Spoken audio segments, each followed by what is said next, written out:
పసుపు పంట విస్తీర్ణంలో ఉత్పత్తిలో తెలుగు రాష్ట్రాలు దేశంలో ప్రథమ స్థానంలో ఉన్నాయి. దాదాపు 72,000 హెక్టార్లలో సాగు చేయబడుతూ 4.5 లక్షల టన్నుల దిగుబడితో తెలుగు రైతులకు సౌభాగ్యాన్నిస్తోంది. ముఖ్యంగా విశాఖ ఏజెన్సీలో పసుపు ఒక ప్రధాన పంటగా పేర్కొనొచ్చు. ఈ ప్రాంతాల్లో కొన్ని చోట్ల ఇప్పటికే నాటారు. మరికొంతమంది రైతులు నాటేందుకు సిద్ధమవుతున్నారు.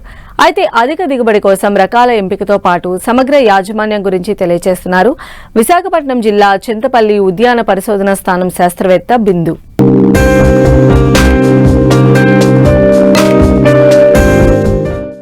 పసుపు దుంపజాతి ఉష్ణమండలపు పంట. తేమతో కూడిన వేడి వాతావరణం పసుపు సాగుకు అనుకూలంగా ఉంటుంది.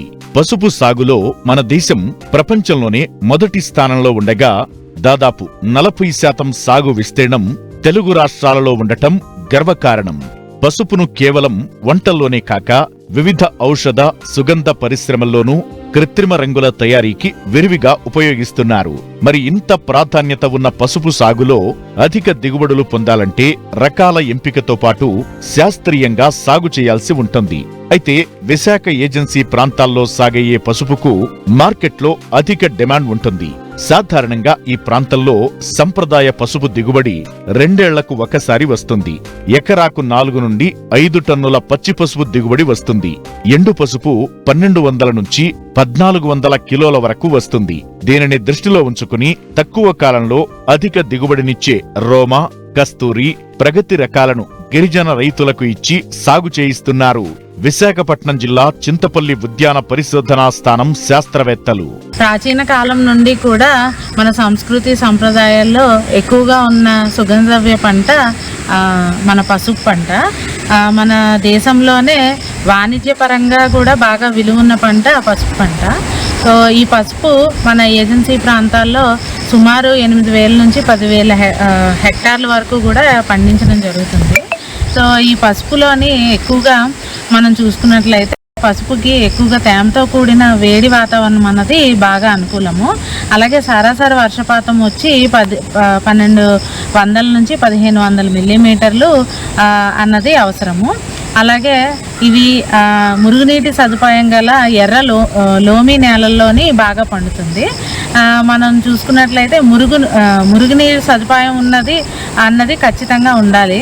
సో ఈ రోమా రకం వచ్చేసి మనకి ఎత్తైన గిరిజన ప్రాంతాల్లోని అధిక దిగుబడిని ఇస్తుంది.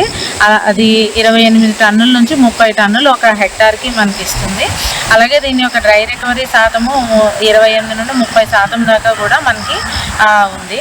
అలాగే ఈ ప్రాంతం ఇది 9 నెలల పంట కాలము ఉన్న పంట. ఈ రోమా రకం అన్నది ఎక్కువగా మనం రైతులకు ఈ ఏరియాలో మనం ఎంకరేజ్ చేయడం జరుగుతుంది. దీన్ని 3 పద్ధతుల్లో మనము పసుపు అన్నది నాటుకోవచ్చు. ఒకటి ఎత్తుమళ్ళ పద్ధతి, ఇంకోటి బోధశాల పద్ధతి, ఇంకోటి సమాంతర పద్ధతి. సో మనం ఎక్కువగా కూడా ఈ ఎత్తుమళ్ళ పద్ధతి అన్నది బరువైన నేలల్లోని ఎక్కువ లంక భూముల్లోనే ఎక్కువగా ఈ పసుపు పంట అన్నది బెడ్ల సిస్టంలో నాటుకోవాలి. సో దీనికి ఏంటంటే 1 మీటర్ వెడల్పు, అలాగే 20 సెంటీమీటర్ల ఎత్తు, అలాగే కావలసినంత పొడుగు ఉన్న బెడ్లను తయారు చేసుకొని ఆ బెడ్ల మీద మనము మొక్కలను 30 సెంటీమీటర్ల దూరం వరసల్లోనూ, అలాగే మొక్కకి మధ్య 15 సెంటీమీటర్ల దూరం పెట్టుకొని మనం నాటుకోవడం అన్నది చేసుకోవాలి.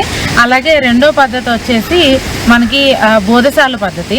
అలాగే బోధకి మనం 45 సెంటీమీటర్ల ఎడం పెట్టుకొని ప్రతి బోధే పై వైపు అంటే పైన మనం మొక్కను 22.5 సెంటీమీటర్ల ఎడంలో మొక్కలను నాటుకోవాలి. సో ఈ పద్ధతిలోని మనకి దుంపలు అన్నది ఎక్కువగా ఆశించే అవకాశం ఉంది. అలాగే మనం మూడో పద్ధతి వచ్చి సమాంతర పద్ధతి. సో మనం సమాంతర నేలల్లోనూ మనము ఎటువంటి బెడ్లు అవి కట్టకుండా సమాంతరంగా మొక్కకి మధ్య 15 సెంటీమీటర్లు, వరుసకి మధ్య 30 నుంచి 45 సెంటీమీటర్ల ఎడం ఇస్తూ వరుసగా నాటుకోవాలి. ఇది ఎక్కువగా తేలిక నేలల్లో ఈ పద్ధతి అన్నది ఎక్కువగా పాటిస్తారు. సో ఈ విధంగా నాటుకుంటారు. సో నాటుకోవడానికి విత్తనం చూసుకున్నట్లయితే మనం పసుపు విత్తనము ఎకరానికి మనకి 700 నుంచి 800 కేజీలు అన్నది అవసరం అవుతాయి.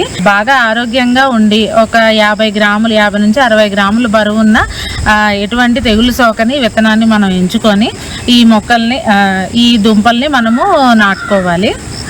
సో దీనికి పోట్రే పద్ధతిలో కూడా మనము నారన్న తయారు చేసుకొని మనము వేసుకోవచ్చు. దీనికి ఏంటంటే మనం 40 నుంచి 45 రోజులు ఆ పోట్రేలోని ఒకటి లేదా 2 కనుపులు కలిగిన పసుపు దుంపలను కత్తిరించి వాటిని విత్తన శుద్ధి చేసి, ఆ విత్తన శుద్ధి చేసిన తర్వాత మనం దాన్ని నాటుకోవాలి, పోట్రేల్లో నాటుకోవాలి. కోకోపీట్ మరియు వెర్మి కంపోస్ట్ 50% కలిపి నాటుకున్నట్లయితే మనకు 40 రోజులకు ఆరోగ్యవంతమైన నారు తయారవుతుంది. దీన్ని మనం ప్రధాన పొలంలో నాటుకోవాలి. దీనివల్ల మనకి సుమారు 50% విత్తనం ఖర్చు అన్నది తగ్గుతుంది. పసుపులో నాణ్యమైన ఉత్పత్తి, అధిక దిగుబడి సాధించాలంటే సమగ్ర యాజమాన్య పద్ధతులు పాటించాలి.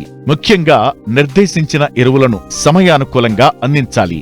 పసుపు నాణ్యత పెంచేందుకు రసాయన ఎరువులతో పాటు సేంద్రియ ఎరువులను తప్పనిసరిగా అందించాలి. వీటితో పాటు నీటి తడులు సమయానికి అనుకూలంగా అందిస్తే మంచి దిగుబడులను పొందేందుకు ఆస్కారముంటుంది. సుగంధ ద్రవ్య పంటలు అయినటువంటి పసుపులోను అల్లంలోనూ కూడాను విత్తన శుద్ధి అన్నది చాలా కీలకమైన పాత్ర.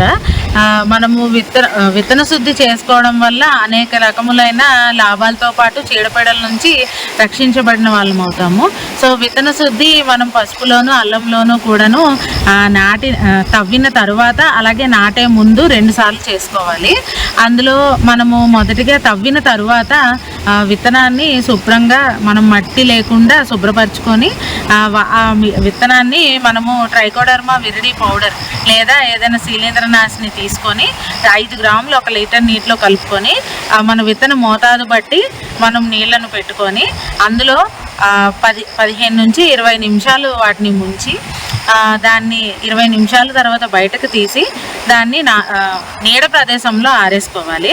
ఆరేసుకున్న తరువాత ఈ విత్తనాన్ని మనము దాచిపెట్టుకోవాలి, భద్రపరచుకోవాలి. ఈ పొలుసు పురుగును అలాగే దుంపకుళ్ళు కూడా రాకుండా ఉండడానికి మనకి విత్తన శుద్ధి అనేది చాలా అవసరము. అలాగే నాటిన 40 రోజులు తర్వాత నుండి అంటే 40 నుంచి 45 రోజుల తర్వాత మనం రెండోసారి కనుక గత్తం కానీ ఎరువులు కానీ ఇచ్చినప్పుడు మనం ఖచ్చితంగా వేపపిండి అన్నది మొక్క మొదల్లో వేసుకోవడం వల్ల కూడా మనం దుంపకుళ్ళు అన్నది కొంతవరకు తగ్గించుకోవచ్చు. 50 కేజీల యాష్ అన్నది మనము వేసుకోవడం వలన ఎకరానికి పొటాష్ అన్నది మనకి మొక్కకి అందడం జరుగుతుంది. సో ఫాస్ఫేట్ అంటే సింగిల్ సూపర్ ఫాస్ఫేట్ బదులు మనము రాక్ ఫాస్ఫేట్ అన్నది వేసుకోవడం వలన మనం అది ఆర్గానిక్ పద్ధతిలో పండించుకోవచ్చు. మనం పసుపుకి నాటిన ప్రతి వారం రోజులకు ఒకసారి నీరు పెట్టడం వలన మొక్కకి నీరు అన్నది సమపాళ్లలో అందుతుంది. అలాగే పంట నాటిన నేలను బట్టి కూడా మనం తళ్ళు అనేవి ఇవ్వాలి. తేలిక నేలల్లో అయితే సుమారు 20 నుంచి 25 సార్లు మనం నీరు పెట్టుకోవాలి పంట కాలంలో. అలాగే బరువైన నేలల్లో అయితే 15 నుంచి 15 సార్లు పంట కాలంలో నీరు పెట్టుకోవాలి. రకాలను బట్టి మనకి పసుపు పంట అన్నది సుమారు 7 నుంచి 9 నెలలకు మనకి పంట అన్నది చేతికొస్తుంది.